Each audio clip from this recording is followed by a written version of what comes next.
오늘 말씀의 시작은 제가 성경 말씀 두 개를 한번 읽어보면서 시작하도록 하겠습니다. 여러분 이 말씀에 동의하시면 우리가 동의할 때 하는 말이죠. 아멘으로 대답해 주시고요.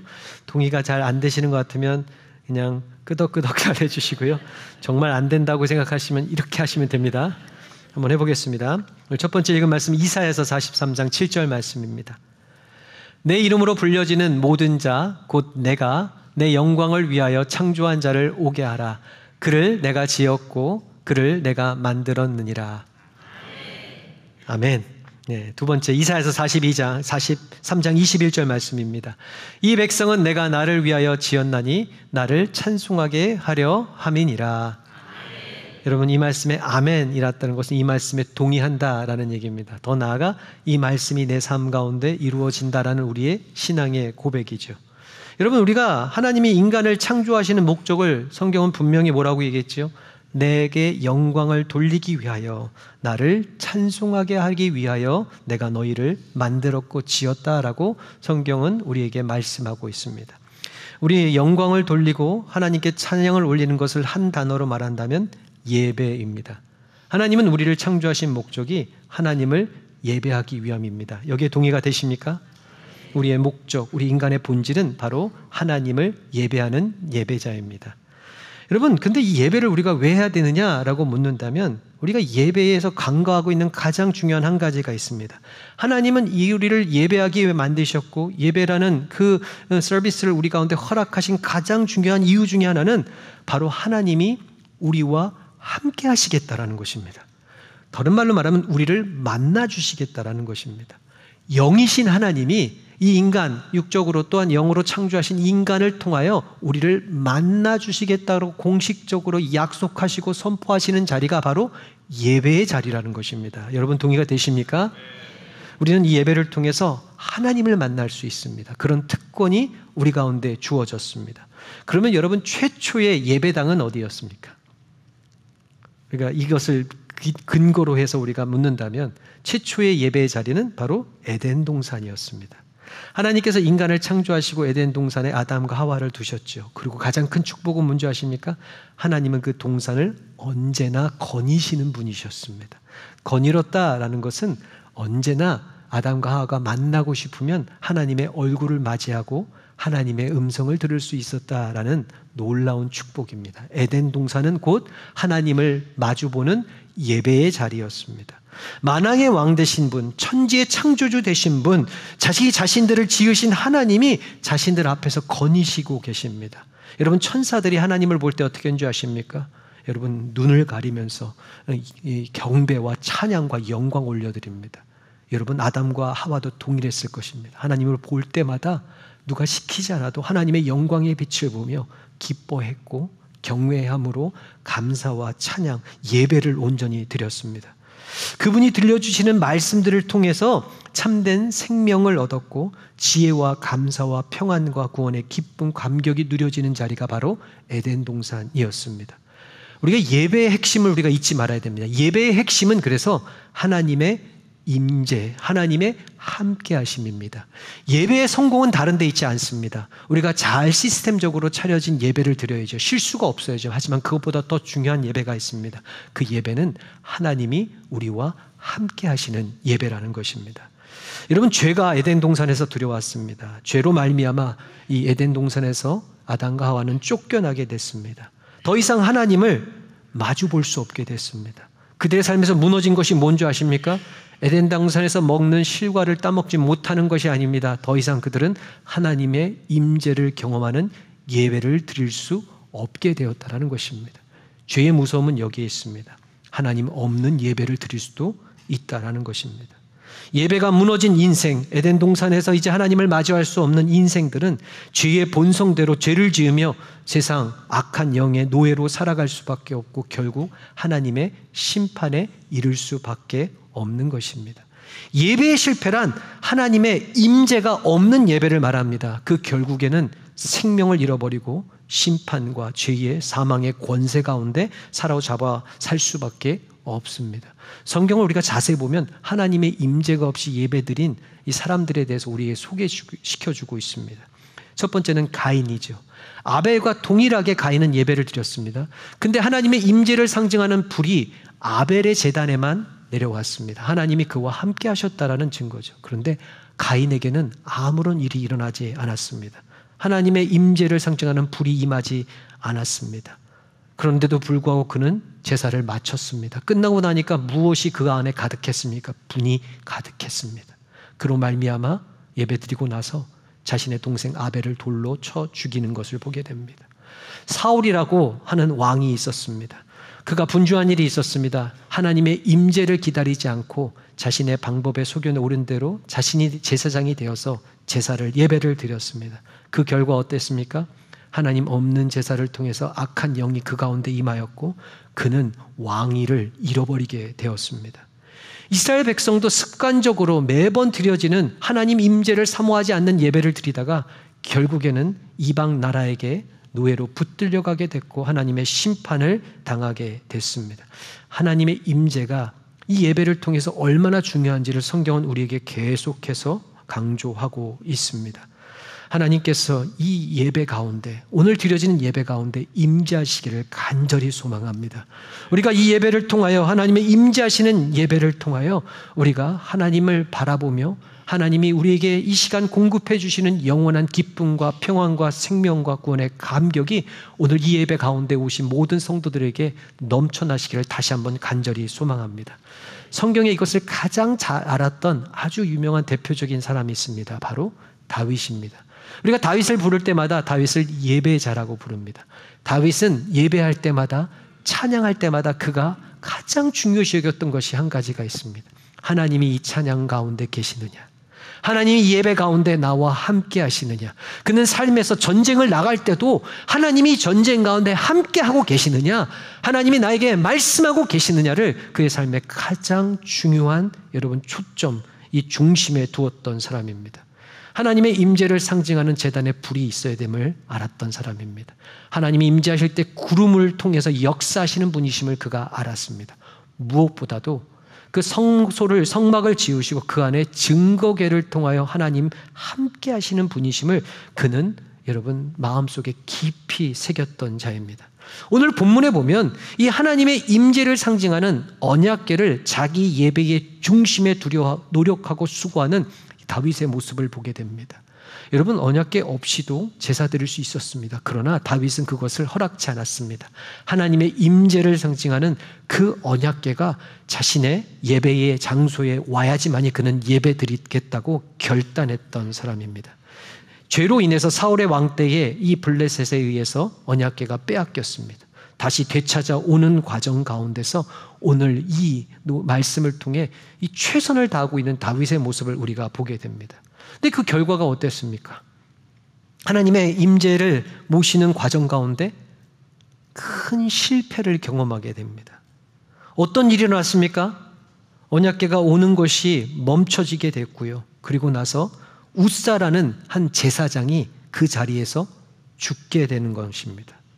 우사라는 사람은 70년간 증거궤 언약궤를 섬겼던 봉사자요, 헌신자요, 중직자요, 제사장, 목사와 같은 사람이었습니다. 여러분, 그 예배 중에 한 영혼이 죽어져 나가는 것입니다. 그리고 말씀해 보니까 이 사무엘하 6장 8절에 여호와께서 우사를 치심으로 다윗이 분하여 그곳을 베레스 우사라 부르니 그 이름이 오늘까지 이르리라라고 얘기하고 있습니다. 예배를 드렸는데 갑자기 예배가 중에 한 사람이 쓰러져 나가고 그리고 나서 예배 드리고 난 다음에 어떤 마음이 생깁니까? 다윗의 마음에 분함이 넘쳐났다라고 얘기하고 있습니다. 더 큰 문제는 무엇인 줄 아십니까? 사무엘하 6장 9절 10절에 보니까 다윗이 그날에 여호와를 두려워하여 이르되 여호와의 궤가 어찌 내게로 오리어 하고 다윗이 여호와의 궤를 옮겨 다윗성 자기에게로 메어가기를 즐겨하지 아니하였다. 그리고 가뎃 사람 오벳 에돔의 집으로 메어 보냈다라고 얘기하고 있습니다.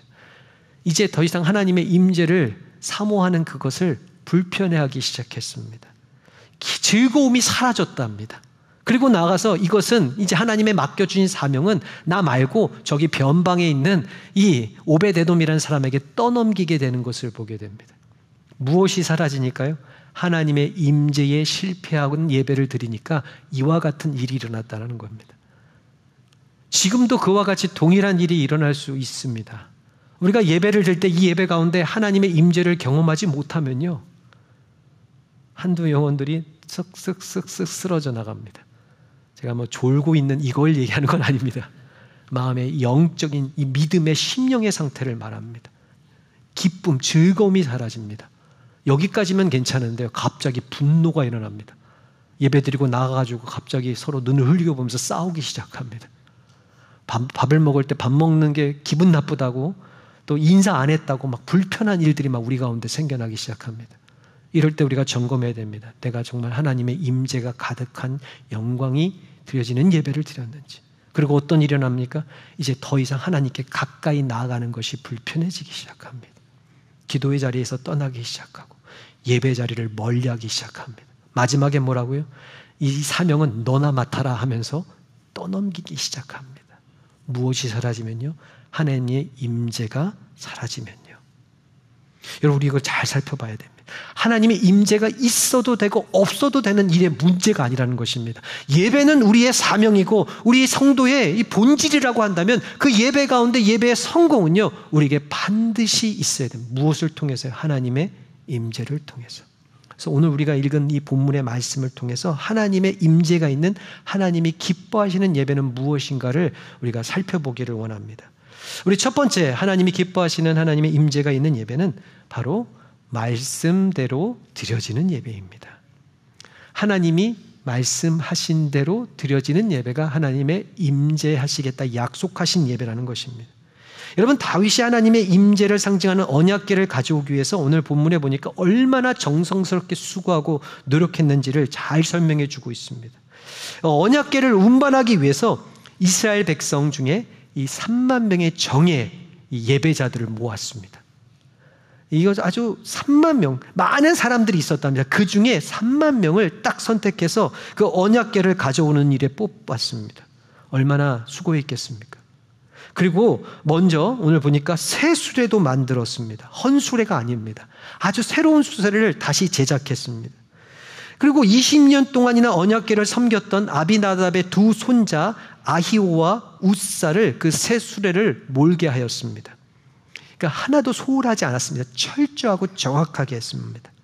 다윗과 이스라엘 온 족속이 오늘 말씀해 보니까 잣나무로 만든 여러 가지 악기와 이 수금, 비파, 소고, 양금, 재금으로 여호와 앞에서 주악했다라고, 찬양했다라고 얘기하고 있습니다. 여러분, 이 모습을 보십시오.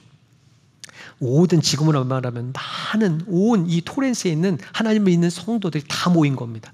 그 중에서 택함을 받은 3만 명이 그냥 와서 전심으로 그 앞에 모여서 찬양하면서 그 언약궤 하나님의 임재를 사모하며 온갖 악기들이 동원해서 기뻐하고 있는 그런 상황이었습니다. 근데 그런 상황 중에 어떤 일이 일어났다고요? 갑자기 우사가 탁 쓰러지는 겁니다. 왜 그랬습니까?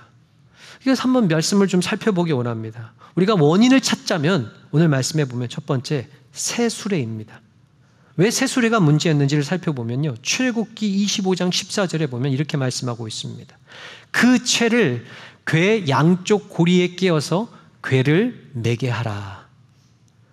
여러분, 민수기 4장 15절을 보니까 진영을 떠날 때에 아론과 그의 아들들이 성소와 성소의 모든 기구 덮는 일을 마치거든 고앗 자손들이 와서 맬 것이며, 그리고 만지지 말고 회막 물건 중에서도 그것들을 고앗 자손들이 맬 것이며, 하나님의 언약궤를 만들게, 증거궤라고 법궤라도 불리는 것을 이 만들게 하신 다음에 반드시 명령하신 것이 있는데 무엇이라고요?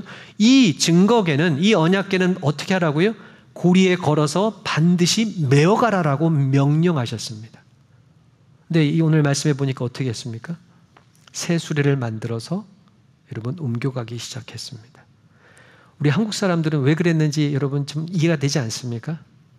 우리 문화 중에 가장 외국 사람들이 아는 문화 중에 하나가 빨리빨리 아닙니까?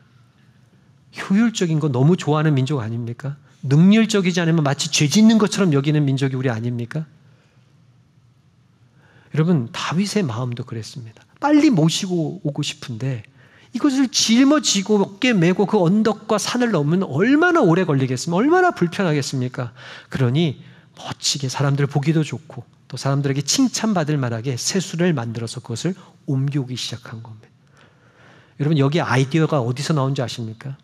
블레셋의 이 언약궤가 빼앗겼을 때 다시 돌아올 때 블레셋 사람들이, 하나님 모르는 이방 이 우상 섬기는 자들이 이 언약궤를 보냈을 때 썼던 방법이 새수리에다가 실어서 보냈습니다. 근데 그 방법이 좋아 보였던 것 같습니다. 효율적이고 능률적으로 보였던 것 같습니다. 그런데 하나님의 말씀대로는 아니었다라는 것입니다. 우리 눈에 보기에는 효율적이 보일 수 있습니다.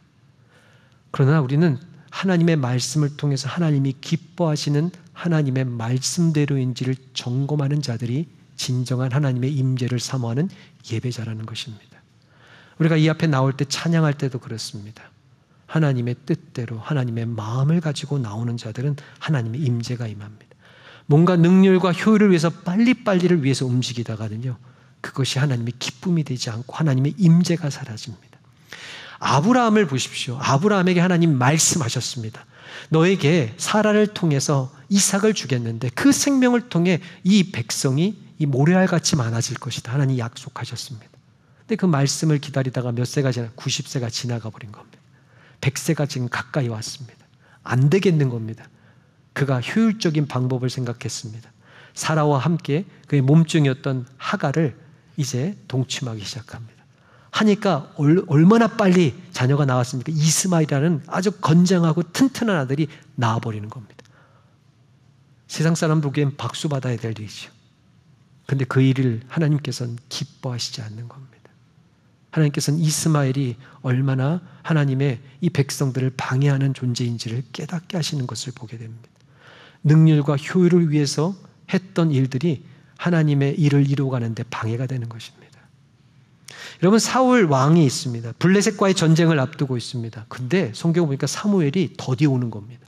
제사장, 예배를 인도해야 될 사람이 늦게 오는 것입니다.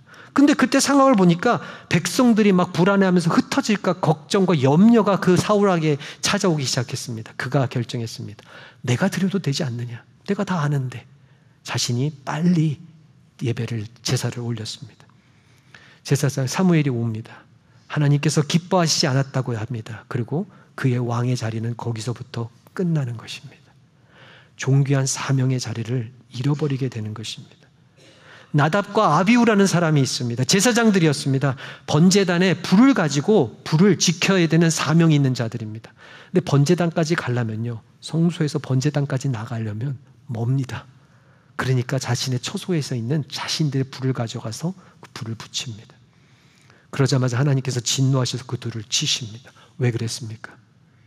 그들은 하나님의 방법대로 말씀대로 행하지 않았기 때문입니다. 여러분, 하나님께서는 성막을 우리 가운데 허락하셨습니다. 성막을 통해서 하나님의 임재를 상징하는 지성소까지 나아가는데 우리는 무엇이 지나가야 되는지 잘 알고 있습니다. 번제단을 지나가야 되고 물두멍이 지나가야 되고 성소를 지나가야 되는데 성소 안에는 진설병과 등대와 분향단을 지나가야 되고 더 나아가 마지막으로 지성소의 법궤, 하나님의 임재에 이를 수 있다라고 말씀하셨습니다. 이 단계를 비효율적이라고 생각하고 뛰어넘는 겁니다. 이것을 우리에 비추어 보면 우리는 이 예배에 하나님의 임재를 사모하기 위해 철저하게 회개함으로 나와야 됩니다. 우리의 마음에 있는 모든, 우리 삶에 있는 모든 죄를 주님 앞에 철저하게 고백해야 됩니다. 죄 사함 받지 않고 나오면 이 예배 가운데 하나님의 임재가 없습니다. 근데 이게 귀찮아져. 이제 싫습니다. 그래서 그냥 다 건너뛰고 예배 자리에 편안하게 앉아 있는다고 한다면 우리는 한 가지 반드시 잃는 것이 있을 겁니다. 바로 하나님이 이 예배 가운데 함께 하시는 하나님의 임재라는 것입니다. 우리가 잊지 말아야 될 것이 있습니다. 하나님이 기뻐 받으시는 예배는 세상에 말하는 효율적인 예배가 아닙니다. 능률적인 예배가 아닙니다. 논리적인 예배도 아닙니다. 하나님이 기뻐하시는 헌신과 봉사도 그렇습니다. 하나님이 기뻐하시는 선교도 그렇습니다. 하나님의 뜻대로, 하나님의 말씀대로 이루어져야 되는 것입니다. 바라권 학교는 여러분들이 하나님의 말씀을 통해서 항상 여러분들의 가정과 이 교회 가운데 점검하시기를 주님의 이름으로 축원합니다. 빠른 것이 중요한 것이 아닙니다. 물론 효율적인 게 좋죠. 다 나쁘다는 것이 아닙니다. 근데 우리가 반드시 점검해야 될 것은 하나님의 뜻대로 이루어지는 예배가 바로 우리 토렌스 좋은 교회 가운데 하나님의 임재를 통해서 넘쳐나시기를 주님의 이름으로 축원합니다. 그리고 두 번째 이유를 살펴보기 원합니다. 하나님이 기뻐 받으시는 예배는 바로 경외함으로 드려지는 예배입니다. 사실 수레를 우리가 새 수레를 자꾸만 거기다 집중하다 보면 수레를 만들지 말아야 되는데 이것만 생각하는데 이거보다 더 큰 원인이 있었습니다. 사무엘하 6장 6절 7절에 보십시오. 그들이 나곤의 타작마당에 이르러서는 소두리띠므로 우사가 손을 들어 하나님의 궤를 붙들었더니 여호와 하나님이 우사가 잘못함으로 말미암아 진노하셔서 그를 그곳에서 치시니 그가 거기 하나님의 궤 곁에서 죽으니라. 여러분, 이 증거궤가 오는 것을 누구 때문에 누구의 잘못으로 말미암아 그게 멈춰졌다고 성경은 얘기하고 있습니까? 우사라는 사람에 대해서 이야기하고 있습니다. 근데 우사가 뭘 했답니까? 손을 들어 여호와의 궤가 넘어지는 것을 붙들었답니다. 여러분, 우사는 어떤 사람인지 우리가 아까 잠깐 나눴지만 대대로 언약궤를 모셨던 사람입니다. 할아버지 나비나답, 그 아들 엘리아살, 그리고 우사에 걸쳐서 3대에 걸쳐서 이 언약궤를 모셨던 가정이 바로 이 우사의 가정입니다. 이것을 성경학자들은 70년이라고 얘기합니다. 71평생을 그 언약궤를 모시면서 제사하고 예배했던 가정입니다. 예배에 대해서는 누구보다 전문가들입니다. 이들보다 이 언약궤를 모시는 방법을 잘 아는 사람이 이 이스라엘 땅에는 없었습니다. 여러분, 그런데 이거 보십시오. 오히려 이것이 익숙함과 전문가라는 사람들의 이 익숙함이 오히려 하나님의 임재의 축복을 방해하였다라는 겁니다. 여기가 우리가 잘 살펴봐야 될 문제입니다. 분명히 손대지 말라고 했는데 손 댔습니다. 잘못했습니다. 그런데 여러분 생각해 보십시오. 만약에 이 강단에 물론 우리 그런 법은 없지만 여기 손대지 마십시오. 뭐 어떤 교회는 여기 손대면 이제 목사 돼야 됩니다. 뭐 이런 표현을 쓰기도 하지만 갑자기 이게 쓰러집니다. 이래. 어떻게 하시겠습니까? 우리 임상호 장로님. 당장에 잡겠죠. 이게 왜 잘못된 겁니까? 이게 죽을 일입니까? 칭찬받아야 될 일이죠. 근데 이 원어적인 의미를 좀 살펴보면 좀 다릅니다. 우사가 손을 펴서 이 역대상 13장 9절에 이렇게 하고 있습니다. 기돈의 타작마당에 이르러서는 소들이 띠므로 우사가 손을 펴서 궤를 붙들었다. 이 손을 폈다라는 표현이 단순히 이게 원어적인 의미를 살펴보면 반사적인 행동이 아니었답니다. 이걸 잘 살펴보면 의지적으로 그냥 순간적인 어떤 충동이 아니라 그냥 하던 대로 의지적으로 이와 같은 행동을 했다는 겁니다. 분명히 하나님께서 언약궤에게 뭐 하지 말라고 했습니까? 손대지 말라라고 했습니다. 그런데 손을 대는 것이 언제부턴가 이 사람 가운데 익숙해졌습니다. 왠지 아십니까? 70년 동안 모셨기 때문에 두렵고 떨림이 없는 겁니다. 익숙해진 거, 편안해진 겁니다. 정말 살펴봐야 될 문제입니다. 손을 폈다라는 건 내 손으로도 이 문제를 해결할 수 있다라는 겁니다. 여러분, 우리는 익숙한 것에 대해서 편안하게 생각할 때가 많습니다. 우리가 교회를 찾을 때도 익숙한 교회를 찾고요. 예배를 드릴 때도 익숙한 예배를 드리는 것을 우리는 주저하지 않습니다. 우리가 하나님의 섬김, 사역을 감당할 때도 익숙한 일들만 감당합니다. 왠지 아십니까? 내 손아귀에서 놀 수 있기 때문입니다. 내 손으로 컨트롤할 수 있다라고 여기는 일들만 우리는 참여합니다. 근데 여러분, 그 하나님께서는 정말로 싫어하십니다. 우리가 손을 먼저 내밀어 하는 일들을, 여러분, 우리 또 이 말씀 이렇게 적용하지 마십시오. 그러면 나 이제 손 딱 주머니에 손 넣고 아무것도 안 한다. 이 얘기가 아닙니다. 오늘 말씀을 잘 보십시오. 먼저 내 방법으로 손을 내밀기 전에 하나님께 손을 내밀어야 되는 겁니다. 강단이 떨어집니까? 여러분, 또 제가 오늘 비유를 또 잘못 들었습니까? 하필이면 이 강단을 썼을까요? 무슨 일이든지 간에 우리는 먼저 하나님께 손을 내 손으로 먼저 일하는 것이 아닙니다. 이것을 한번 비유해 보면, 적용해 보면요, 모든 하나님의 일에는 먼저 우선순위가 있습니다. 어떤 게 먼저 필요합니까? 하나님께 두 손을 모아 기도해야 됩니다. 기도하지 않고 하는 모든 일들은 악한 겁니다.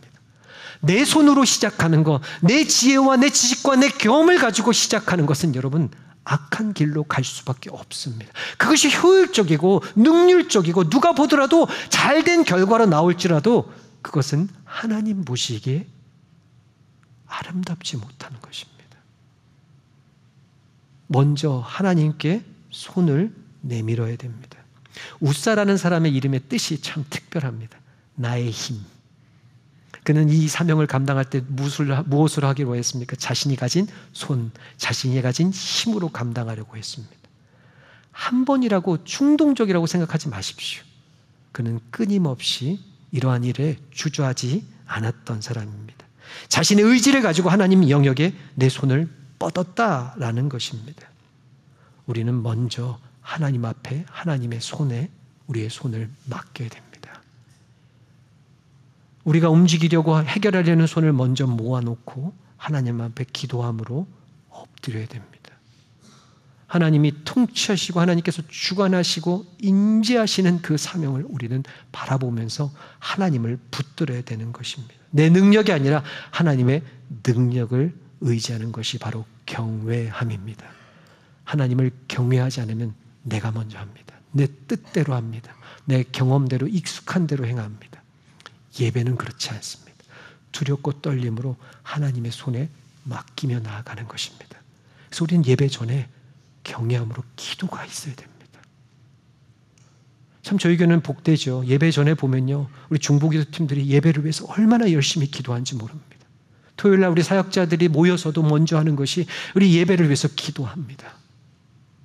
그래서 이 토렌스 좋은 교회 가운데 하나님께서 임재하시고 하나님의 은혜의 이 강물들을 샘물을 부어주시는 가장 큰 이유는 바로 하나님의 손에 맡기는 기도에 있다고 저는 확신합니다. 우리도 먼저 하나님 앞에 기도해야 됩니다. 가정에서든지 직장에서든지 자녀 양육에서든지 먼저 하나님 앞에 무릎 꿇고 내 손으로 내 방법으로 해결하기 전에 먼저 기도할 때 하나님은 그곳에 우리와 반드시 함께 하십니다. 두세 사람이 내 이름으로 모인 곳에 나도 그들 중에 있느니라. 우리가 기도하며 주님의 손길을 경외함으로 바라볼 때 하나님이 우리와 함께 하시는 예배가 넘쳐날 줄을 주님의 이름으로 축원합니다. 다음 주 예배에는요, 한번 예배 오기 전에 캠페인도 하지요. 정말 10분, 20분 일찍 오셔서 이곳에서 하나님 앞에 겸손하게 우리의 죄를 회개하고 기도하고 예배를 드려보십시오. 제가 감히 약속합니다.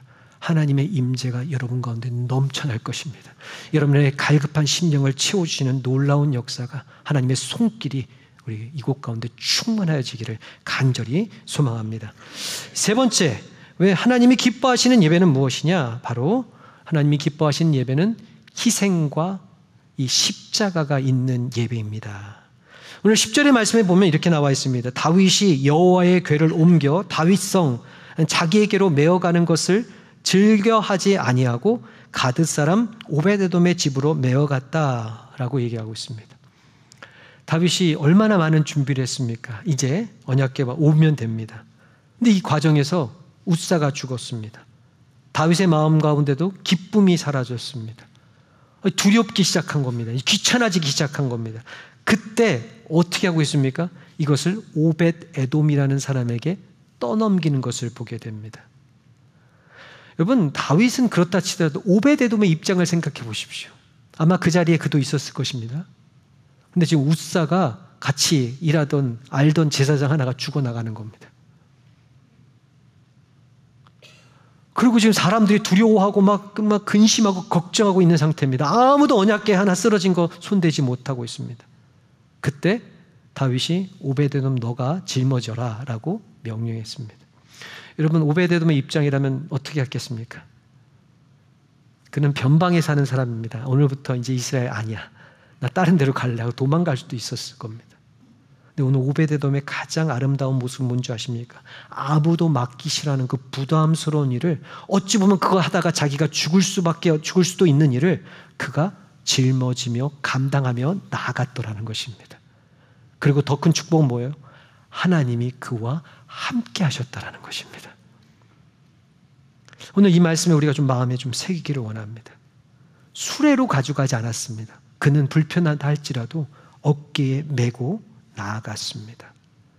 이런 성경은 그의 자녀들과 그가 받은 축복들에 대해서 좀 나열하고 있습니다. 그의 자녀들 중에는 용사들이 있었답니다. 그의 자녀들에는 성전에 문지기도 있었답니다. 그리고 많은 사람들이 하나님을 예배하는 예배자, 제사장의 직분을 잘 감당했다고 얘기하고 있습니다. 그러나 그의 삶의 가장 큰 축복은 뭔지 아십니까? 언약궤가 그 가정 가운데 들어왔습니다. 3개월 동안 예배를 드릴 때마다 하나님의 임재가 그 가정 가운데 가득했습니다. 기간이 중요한 것이 아닙니다. 그가 하나님의 말씀대로 두렵고 경외함을 가지고 떨림을 가지고 하나님의 언약궤를 모셨을 때 하나님은 그 가정에 충만하게 역사하셨다라는 사실입니다. 그의 자녀들을 축복하셨습니다. 그와 함께 하셨습니다. 단 3개월 만에.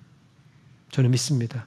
3개월이 아니라 오늘 하루라도 하나님께서 기뻐하시는 예배를 드리면요, 하나님의 임재가 있는 예배를 드리면 여러분도 이와 같은 축복이 여러분 가정 가운데 반드시 임할 것입니다.